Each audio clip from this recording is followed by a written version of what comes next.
I want to thank the organizers of this event to have invited me here to China. You're very warm, welcome guests. Today I'm going to talk about something that most people don't consider using blockchains for, and that's the Internet of Things. As was mentioned, my name's Andre De Castro. I'm the CEO of a company that sounds like a sector. I'm the CEO of a company called Blockchain of Things. That is our corporate name, that is our trademark, and we've been working on a product for the Internet of Things for about close to 2.5 years. We still have not released the product. We're still going through funding stages, so if you're a private equity investor or a funder, feel free to speak to me. Well, we're going to talk a little bit today about how we're going to solve most of IoT's critical problems with blockchain technology. So initially, people at first blush think that Bitcoin and cryptocurrencies are for financial applications, but we already have some early on examples of applications that are non-financial. Some of these are domain name registries, land title, and global identity registry systems. However, a new breed of technology is emerging, and these technologies, like my own company, will be taking advantage of transaction messaging, decentralization of communication, and military-grade encryption, which is all very, very important for the industrial internet and the Internet of Things in general. I want to first dispel some myths. Although there are many blockchains out there, I'm going to speak specifically to the most popular one, which is Bitcoin. And most people believe that Bitcoin transactions are slow, and it takes 10 minutes to inscribe on the chain. So how could you use this technology for the Internet of Things? Well, let's dispel the first myth. Across 55% of the network in the entire world, transactions take on average 400 milliseconds. So I can send information between two end nodes rather quickly across this network. Across the majority of the network, you're less than 2 seconds. So we have to separate the actual sending of a message with inscribing the message on the blockchain. And when it comes to inscribing on the blockchain, it's incredibly fast if we consider what we would use the blockchain inscription for, which is for governance and the regulatory authorities. Regulators will ask you for information a quarter back, a month, or a year back. They're never going to ask you for information in the last 5 minutes, right? So 10 minutes is incredibly fast for that. And it's also incredibly fast if you have assets and you want to track chain of custody from one individual to another individual. So now when you start thinking of autonomous systems, what people refer to as smart contracts running on an end node, transferring information, you quickly start realizing that the blockchain can solve many of IoT's problems. But why use blockchain technology, right? Probably everyone in the room has seen IoT systems and messaging systems. And probably no one but myself has interacted with a messaging system on a blockchain. So why would we use this if there's pre-existing technology that can already solve this problem? So the first is proven cryptographic signing capabilities. And this is very, very important. As you know, as products proliferate on the internet, quickly we get hackers. So we now have a proven technology that protects $10 billion worth of value. and no government or hacker has been able to penetrate it. So how comfortable would your company be if you knew the same technology was protecting your devices, computers, and systems? Pretty darn comfortable. Second is the ability to communicate peer-to-peer between devices. And that's already built for us within this technology and infrastructure. Third, that's very important, is asset-based functionality. We at Blockchain of Things, we can reinvent how devices' physical assets function because we can provide, through digital assets, metering capabilities or keys that expire in time directly to hardware and equipment.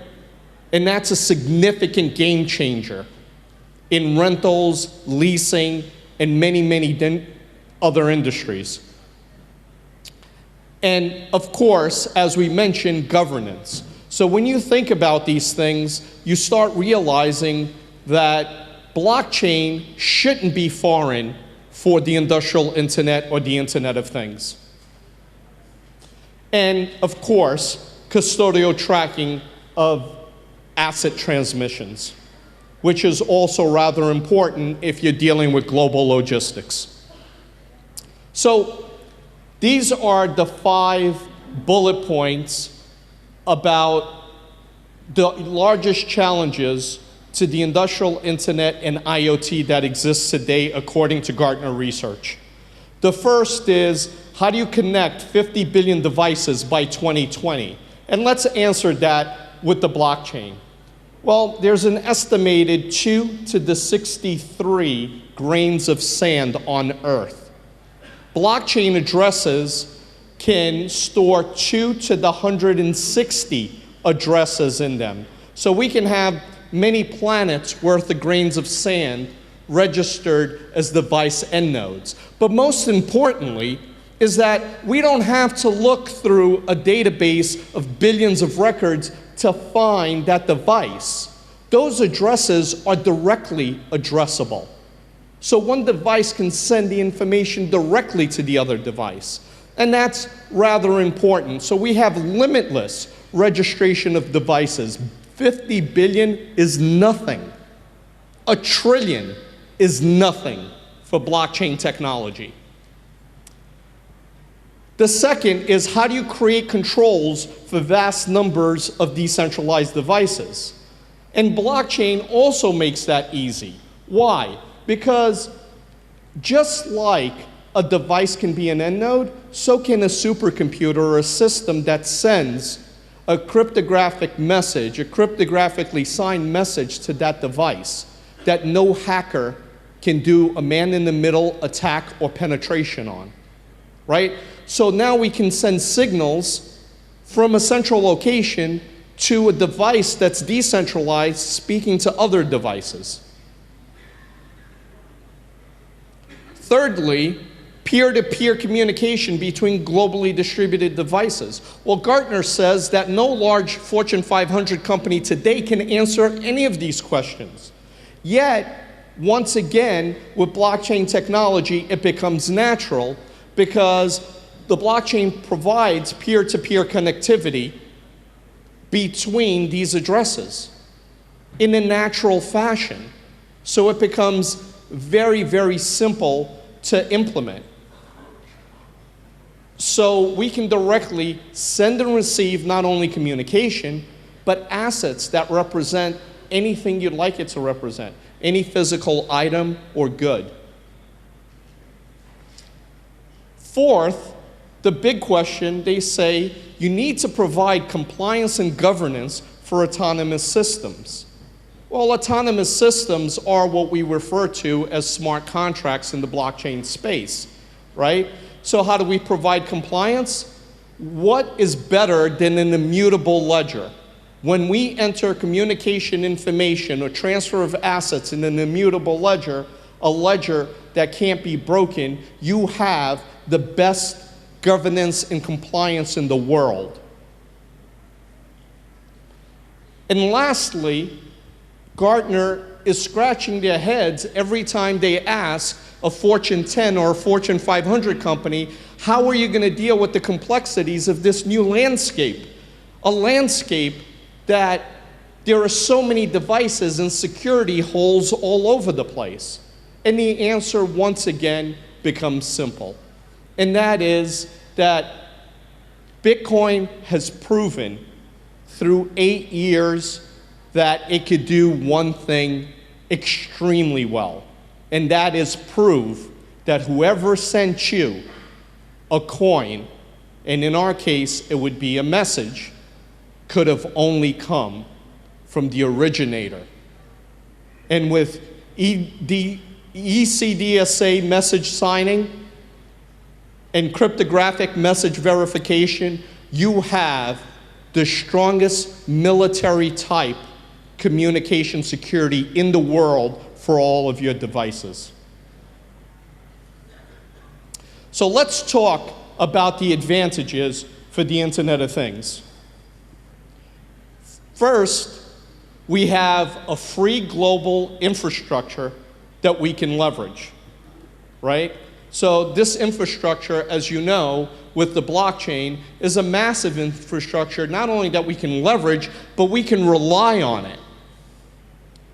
Secondly, all of this data really lives on the edge, the last mile to the device. So blockchains are being replicated constantly and consistently to every single node as close to your user as possible. Think about the advantages of that. Or the cost savings if you had to build that type of infrastructure yourself. Third, we have hack-proof cryptography, eliminating attack vectors such as man-in-the-middle attacks and all of the other attacks that have been popularized in the last few years when dealing with IoT or industrial internet devices. So if you're a company and you're looking to protect a power grid, or if you're looking to protect high-value assets, it becomes a natural to use blockchain technology. Fourth, we could record proof of life for assets in an irreversible ledger. So I can have genuine parts or a Rolex come out of Rolex. I could register it on the blockchain. I can even associate it to an asset, and I can always verify its validity, increasing the ability for revenue for companies because there's no counterfeiting, because we can now verify on the ledger the genuine part for that car or the industrial equipment I have. The advantages are immense in this space. We can track chain of custody on transfer and sale. So not only can we register these items and these genuine parts, but we can know when they're transferred or sold to a different individual, allowing us to gain the types of metrics that we would necessarily lose after we manufacture a good or part and it goes beyond our control.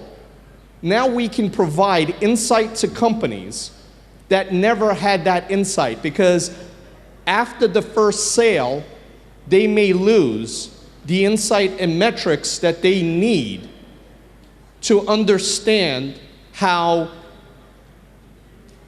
subsequent markets for their parts are used, gaining further insight.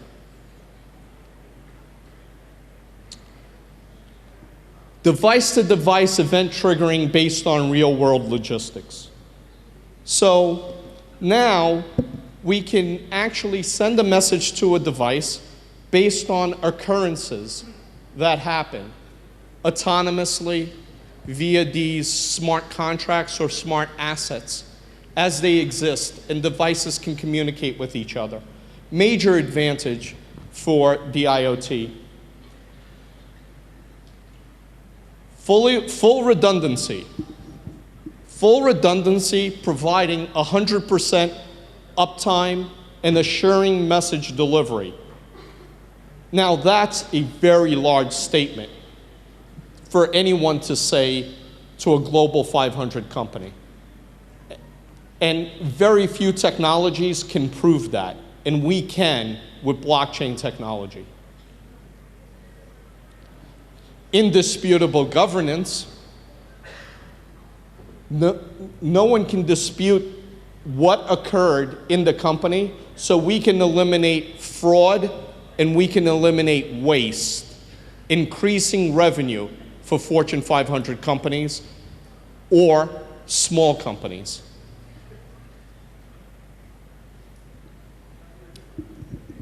So devices now can act autonomously on a global scale.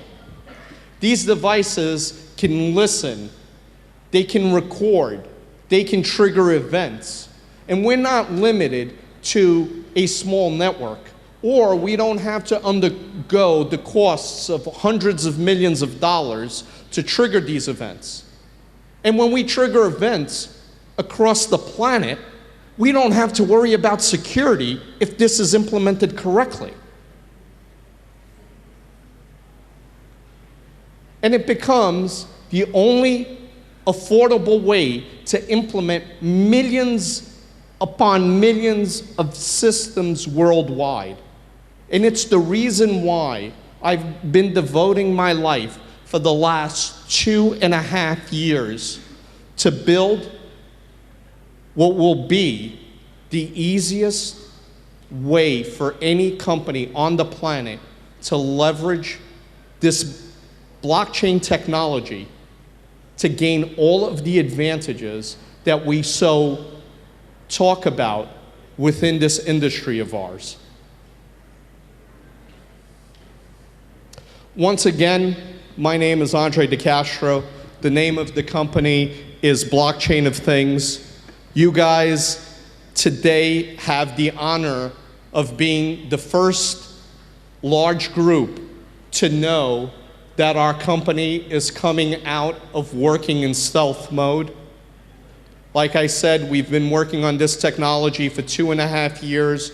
We're looking to start working with some very large partners, playing with our APIs in the next 45 days.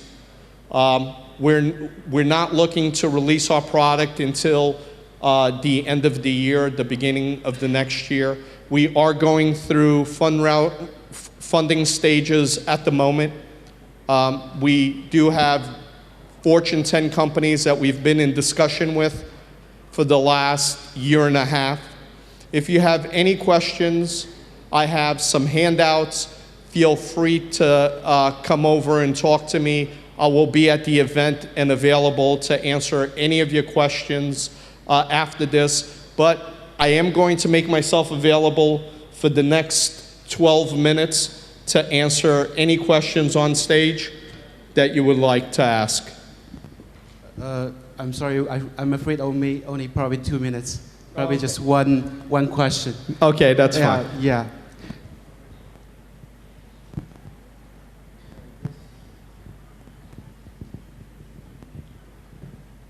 Good morning. Could you please introduce your team and the first version of your product, the brief?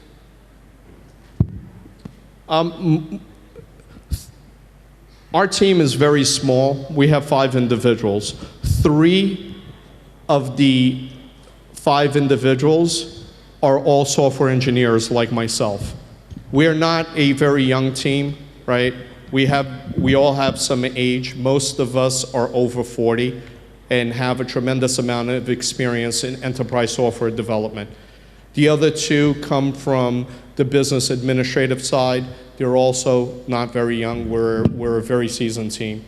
As far as the product is concerned, it takes a lot of heavy lifting to produce a good piece of software. And because we are older, we didn't want to come out with something that looked less like a product. We're not an open source product. We're not a community-based product. We are a closed source product for corporations and enterprises, right? So most people in the blockchain community will open source what they're doing and show what they're doing. We run smart contracts like everybody else does, but you can write your smart contract in any language you want, and it's compiled and closed. No one will see your intellectual property, and that's by design, right? You can, of course, inspect and use our APIs. We don't have a concept of using cryptocurrency. We hide that from the company. A company purchases messaging credits from us, and it magically works. They don't have to deal with public and private keys and wallets.